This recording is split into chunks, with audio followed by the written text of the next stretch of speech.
Hello friends, welcome back to my channel. और आज की इस वीडियो में हम इंसेक्ट फिजियोलॉजी का एक टॉपिक देखने वाले हैं जो कि है न्यूट्रिशन रिक्वायरमेंट इन इंसेक्ट। ठीक है, तो हमें पता है कि लाइक अदर ऑर्गेनिज्म, जैसे हमारे अदर एनिमल्स को जो फूड की या न्यूट्रिशन की रिक्वायरमेंट होती है, इसी तरीके से जो हमारे इंसेक्ट्स होते हैं इनको भी क्या न्यूट्रिशन की रिक्वायरमेंट होती है, जैसे कि अमाइनो एसिड की, कार्बोहाइड्रेट्स की, lipids, vitamins, nucleic acid, ions etcetera. और इनको ये सब, जैसे हमारी बॉडी में हमें बहुत सारे मेटाबॉलिक फंक्शंस को परफॉर्म करने के लिए, अपनी ग्रोथ के लिए, अपने डेवलपमेंट के लिए न्यूट्रिशन की रिक्वायरमेंट होती है। सिमिलरली जो हमारे इंसेक्ट्स होते हैं इनको भी इतनी सारे बायोमोलिक्यूल्स की रिक्वायरमेंट होती है अपना proper normal growth and development के लिए।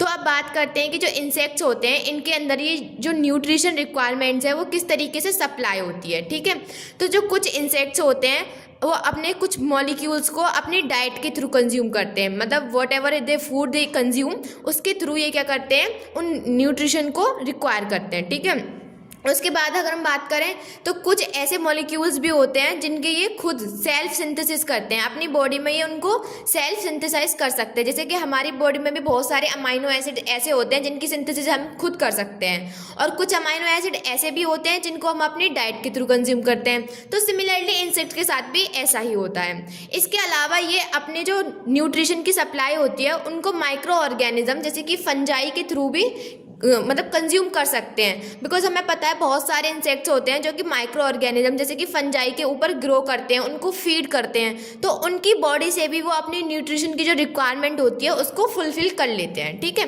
तो अब हम बात करते हैं कि सबसे पहले इन जो हमारे इंसेक्ट्स होते हैं इनमें अमाइनो एसिड जो होते हैं वो कौन कौन से अमाइनो एसिड होते हैं जिनकी ये सिंथेसिस करते हैं या फिर इनको ये कंज्यूम करते हैं। ठीक है, तो जो हमारे अमाइनो एसिड्स हैं हमें पता है ये क्या होते हैं, हमारे बिल्डिंग ब्लॉक होते हैं प्रोटीन्स के। अगर हमें प्रोटीन की सिंथेसिस करनी है तो उसके लिए हमारे जो अमाइनो एसिड हैं उनका प्रेजेंट कंपलसरी होता है। तो ठीक है, तो इंसेक्ट्स को भी ये जो अमाइनो एसिड हैं अपने प्रॉपर ग्रोथ और डेवलपमेंट के लिए अमाइनो एसिड जो होते हैं वो चाहिए होते हैं। ठीक है, अब हम बात करते हैं कि जो इंसेक्ट की बॉडी होती है उसमें जो टायरोसिन है इसका क्या फंक्शन है। देखो, इंसेक्ट को भी अपनी बॉडी के जो भी फंक्शंस को परफॉर्म करना है उसके लिए इनको डिफरेंट जो मॉलिक्यूल्स हैं उनकी ज़रूरत है। ठीक है, डिफरेंट सब्सटेंसेस की ज़रूरत है। तो बस हम वही देखने वाले हैं कि डिफरेंट मॉलिक्यूल्स हैं वो इनके इंसेक्ट की बॉडी में क्या पर्टिकुलर फंक्शन को परफॉर्म कर रहे हैं। ठीक है, तो सबसे पहले हम अमाइनो एसिड में देखने वाले हैं टायरोसिन अमाइनो एसिड की, टायरोसिन अमाइनो एसिड को। ठीक है, और आप मुझे कमेंट करके बताओगे कि टायरोसिन जो अमाइनो एसिड होता है इसका सिंबल क्या होता है। ठीक है, तो जो हमारी टायरोसिन अमाइनो एसिड है ये हमारे इंसेक्ट में क्या फंक्शन परफॉर्म करती है, ये बेसिकली सिंथेसिस कराती है रेटिनल पिगमेंट की जिसको हम रोडोप्सिन बोलते हैं। ठीक है, बाकी हम बात करें प्रोलीन की, जो प्रोलीन होती है वो एनर्जी का प्रोडक्शन कराती है इंसेक्ट की बॉडी में। बाकी गाबा और ग्लूटामेट ये दोनों मिलकर क्या करते हैं, फंक्शन करते हैं एज अ इनहिबिटरी न्यूरोट्रांसमीटर की तरह। ठीक है, इसके अलावा बहुत सारे अमाइनो एसिड होते हैं जैसे कि हमारे proline, alanine, glycine, serine, aspartate, glutamate, ये सब मिलके सिंथेसिस कराते हैं सिल्क की। ठीक है, बहुत सारे इंसेक्ट ऐसे भी होते हैं आपको पता होगा जो कि सिल्क की सिंथेसिस करते हैं, राइट। तो उनकी बॉडी में ये जो अमाइनो एसिड है वो क्या कराते हैं, सिंथेसिस करा देते हैं सिल्क की। ठीक है, इसके बाद हम बात करते हैं सिस्टीन एंड सिस्टीन। देखो, इनका प्रोनाउंसिएशन जो है वो एक जैसा लग रहा है, सिस्टीन एंड सिस्टीन, बट इन दोनों में बहुत डिफरेंस है। यहाँ पे जो हमारी ये वाली सिस्टीन है ये क्या है, ये इस दो सिस्टीन का डाइमर है, ये एक डाइमरिक फॉर्म है, और ये क्या है हमारी एक सिंगल ये जो है वो हमारी सिंगल है, और ये क्या है हमारी डाइमेरिक फॉर्म है। ठीक है, ये दो डाइमर से मिलके बना हुआ है।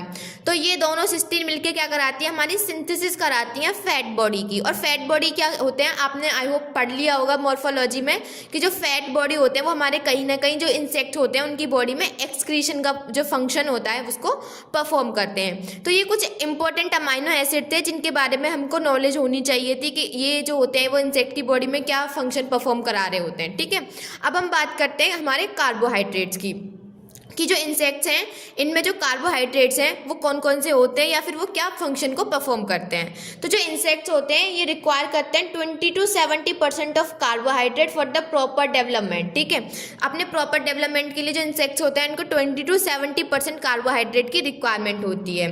ये जो कार्बोहाइड्रेट्स हैं can be synthesize from the fats and protein through gluconeogenesis. देखो हमें पता है कि जो इंसेक्ट्स हैं एक तो ये अपनी डाइट के थ्रू जो भी कार्बोहाइड्रेट्स होंगे उनको कंज्यूम कर लेंगे, उनको रिक्वायर कर लेंगे। इसके अलावा हमने जब हम बायोकेमिस्ट्री में बहुत सारी साइकिल्स पढ़ते हैं तब हम वहाँ पे पढ़ते हैं कि जो हमारे कार्बोहाइड्रेट्स हैं वो एक और प्रोसेस के थ्रू सिंथेसाइज हो सकते हैं जिसको हम बोलते हैं ग्लूकोनियोजेनेसिस। ठीक है, तो ये फैट या फिर प्रोटीन से भी सिंथेसाइज हो सकते हैं इंसेक्ट की बॉडी में। मतलब कि इंसेक्ट जो है वो ग्लूकोनियोजेनेसिस की जो प्रोसेस होती है, जो साइकिल होती है, ये उसे भी परफॉर्म कर सकते हैं। ठीक है, अब हम बात करते हैं कि जो इंसेक्ट हैं उनके अंदर कार्बोहाइड्रेट होते कौन कौन से हैं। ठीक है, तो इसमें डाइटरी कार्बोहाइड्रेट जो है वो इंक्लूड करते हैं स्टार्च को, सेल्यूलोज को, मतलब इनके अंदर पॉलीसेकेराइड भी प्रेजेंट होती है। इसके अलावा इनके अंदर इंसेक्ट्स के अंदर ट्राइसेकेराइड जैसे कि रेफिनोज ये भी प्रेजेंट होती है, sucrose, maltose, सेलोबायोज and fructose, glucose etcetera. तो इसमें हमें देखने के मिल रहा है कि जो इंसेक्ट हैं इनमें ऑलमोस्ट एवरी टाइप की जो हमारी कार्बोहाइड्रेट है वो क्या है, प्रेजेंट है। ठीक है, अब हम देखते हैं कि ये जो कार्बोहाइड्रेट्स है, ठीक है, ये क्या फंक्शन परफॉर्म कर रही है इंसेक्ट की बॉडी में। तो बेसिकली ये यॉक और काइटिन की सिंथेसिस में इन्वॉल्व होती है। इसके अलावा एक और शुगर जो आपने पढ़ी होगी कि जो हीमोलिम्फ में सबसे ज़्यादा अबंडेंट होती है जिसको हम बोलते हैं ट्रीहेलोज। ट्रीहेलोज एक ऐसी शुगर है जो कि इंसेक्ट के हीमोलिम्फ में सबसे ज़्यादा अबंडेंट होती है। ठीक है, तो ये जो ट्रीहेलोज शुगर है ये वाइटल होती है, मतलब एक वाइटल इंटरनल न्यूट्रिएंट होती है इंसेक्ट के लिए, लेकिन इस ट्रीहेलोज को ये अपनी डाइट के थ्रू कंज्यूम नहीं करते हैं, बिकॉज ये जो ट्रीहेलोज है ये इस जो इंसेक्ट है इसको ये अपनी बॉडी में खुद ही सिंथेसाइज कर सकते हैं। बाकी ये भी इंपॉर्टेंट है कि जो ट्रीहेलोज है वो क्या है, हमारा ग्लूकोज का डाइमर है। ठीक है, अब हम बात करते हैं हमारे लिपिड्स के बारे में। अभी हमने अमाइनो एसिड देख लिए, कार्बोहाइड्रेट्स देख लिए, अब हम बात करते हैं लिपिड्स की। तो जो हमारे इंसेक्ट्स हैं ये ऑब्टेन करते हैं फैट्स को एज अ प्यूफा क्या होता है, पॉली अनसैचुरेटेड फैटी एसिड। ठीक है, मतलब कि इनमें क्या होगा, सिंगल बॉन्ड प्रेजेंट होगा,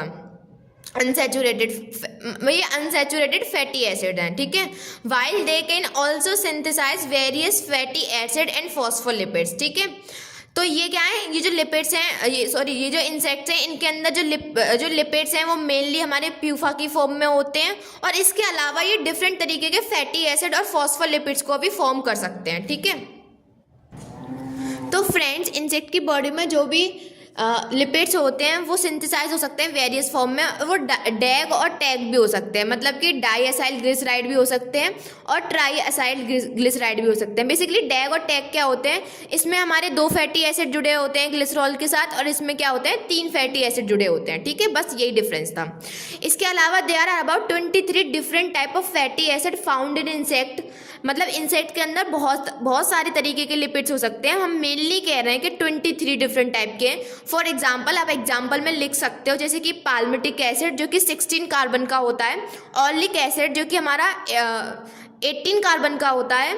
ठीक है, स्टियरिक एसिड होते हैं, लिनोलेनिक फैटिक एसिड। तो मतलब इंसेक्ट की बॉडी में ऑलमोस्ट हमने देखा कार्बोहाइड्रेट भी काफ़ी वैरायटी के थे, अमाइनो एसिड भी थे, और लिपिड भी हमारे जो इंसेक्ट्स होते हैं इनमें अच्छे खासे मतलब डाइवर्सिटी में प्रेजेंट होते हैं। ठीक है, जो फैट्स होते हैं इनका फंक्शन क्या होता है इंसेक्ट की बॉडी में, तो जो फैट्स होते हैं ये यूज होते हैं for the energy production during the fly.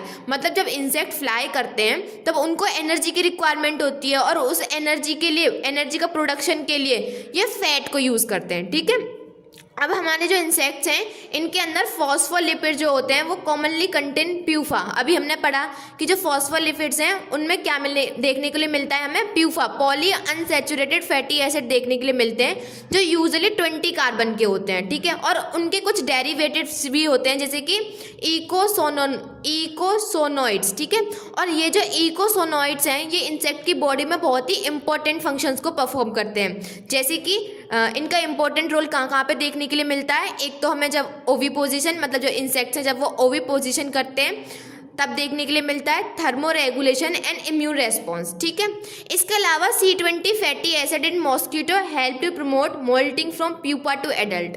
मतलब मॉस्किटो जो मच्छर होते हैं उनके अंदर एक C20 फैटी एसिड होती है जो कि प्रमोट करती है मोल्टिंग को, मतलब जो मॉस्किटो हैं वो अपनी प्यूपा वाली स्टेज से एडल्ट वाली स्टेज में कन्वर्ट होते हैं। तो उस मोल्टिंग के लिए भी मॉस्किटो को क्या चाहिए, एक C20 फैटी एसिड की रिक्वायरमेंट होती है, ठीक है।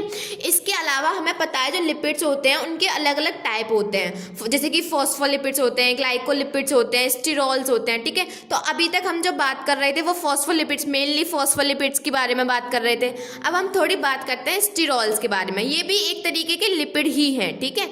तो अब जो इंसेक्ट हैं वो स्टीरोल्स को कहाँ से ऑब्टेन करते हैं, एनिमल से और प्लांट टिश्यू से, और सिम्बायोटिक जो माइक्रोब्स होते हैं जैसे कि फंजाई से।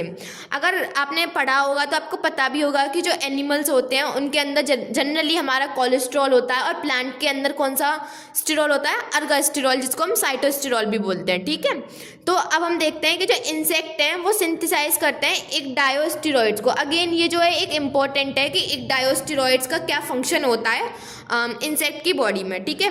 तो जो इंसेक्ट हैं वो सिंथेसाइज कर रहे हैं एक डायोस्टीरोइड्स को, जो कि कहाँ पे फॉर्म होता है, उनका जो प्रोथेरेसिक ग्लैंड्स होती है वहाँ पे ये फॉर्म होता है।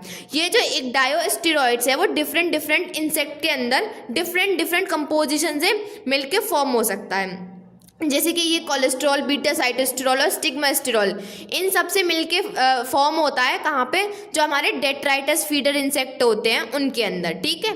बाकी ये कोलेस्ट्रॉल और बीटा साइटोस्टेरोल से मिलके फॉर्म होता है हमारे जो डीफोलिएटर्स होते हैं जैसे कि लोकस्टा और मेंड्यूका, इनके अंदर। और बीटा साइटोस्टेरोल प्लस स्टिग्मास्टेरोल प्लस कंपेस्टेरोल, ये सब मिलके बनाते हैं मतलब एक डायोस्टेरॉइड्स को, किनके अंदर, प्लांट सैप फीडर्स के अंदर, ऐसे इंसेक्ट जो कि प्लांट के सैप पे फीड करते हैं, ठीक है।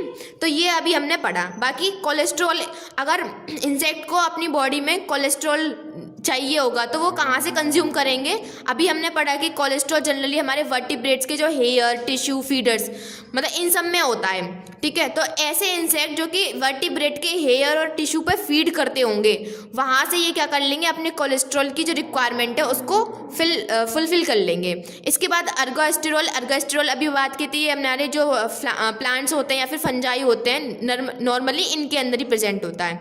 तो जो भी फंजाई फीडर्स होते हैं उनके अंदर हमें अर्गास्टेरोल देखने के लिए मिल जाता है, ठीक है। तो ये था हमारे लिपिड्स के बारे में। अब हम थोड़ा देखते हैं अपने वाइटामिन्स के बारे में कि इंसेक्ट की बॉडी में कौन कौन से वाइटामिन्स जो होते हैं वो प्रेजेंट होते हैं और वो बेसिकली क्या फंक्शन परफॉर्म कर रहे होते हैं, ठीक है। तो जो इंसेक्ट हैं इनको रिक्वायरमेंट होती है for both fat soluble and insoluble vitamins की। हमें पता है वाइटामिन्स दो तरीके होते हैं, जैसे कि जो हमारे फैट सॉल्युबल होते हैं, फैट सॉल्युबल को हम ऐसे याद करते हैं कीड़ा की फॉर्म से, कीड़ा मतलब KEDA, वाइटामिन KEDA जो होते हैं वो क्या होते हैं, हमारे फैट सॉल्युबल वाइटामिन्स होते हैं, ठीक है। तो हमारे जो इंसेक्ट्स हैं इनको दोनों तरीके के वाइटामिन्स की ज़रूरत होती है, आइदर फैट सॉल्युबल और इनसॉल्युबल, ठीक है।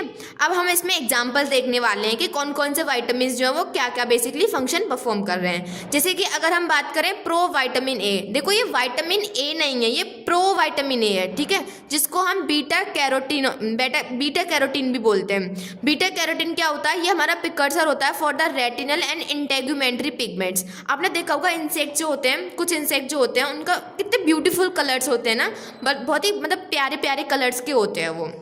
तो क्यों होते हैं, बिकॉज उनके इंटेगुमेंट्स में पिगमेंट प्रेजेंट होते हैं, और उन इंटेगुमेंट्स में जो पिगमेंट्स प्रेजेंट हैं उनकी सिंथेसिस किसने कराई, प्रो वाइटामिन ए ने, या फिर हम कह सकते हैं बीटा कैरोटीन ने, ठीक है। इसके अलावा हमारा अल्फा टोकोफेरॉल भी है। अल्फा टोकोफेरॉल किसका नाम होता है, नॉर्मली जिसको हम वाइटामिन ए बोलते हैं वही है हमारा अल्फा टोकोफेरॉल, ठीक है। तो ये क्या कराता है, ये इंसेक्ट के अंदर प्रमोट कराता है स्पर्मेटोजेनेसिस को और इनहेंस कराता है फिकंडिटी को। फिकंडिटी क्या होती है कि मतलब एक रिप्रोडक्टिव इवेंट में मैक्सिमम नंबर ऑफ ऑफस्प्रिंग जो प्रोड्यूस कर सकते हैं उसी को हम फिकंडिटी बोलते हैं, राइट।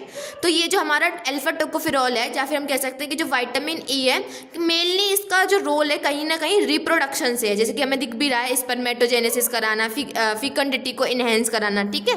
अब हम बात करते हैं वाइटामिन बी के जो भी कॉम्प्लेक्सेस होते हैं, जैसे कि वाइटामिन बी हो गया, B3 हो गया, B5 हो गया, B6 हो गया, या फिर बायोटीन जिसको हम B7 या फिर H भी बोलते हैं। तो ये सब क्या होते हैं, जो वाइटामिन बी कॉम्प्लेक्सेस होते हैं ये एक्ट करते हैं as a cofactor for various enzyme. हमें पता है जब हम एंजाइम काइनेटिक्स पढ़ते हैं तो हम देखते हैं कि जो एंजाइम्स होते हैं उनको अपना फंक्शन परफॉर्म करने के लिए एक कोफैक्टर की ज़रूरत पड़ती है, ठीक है।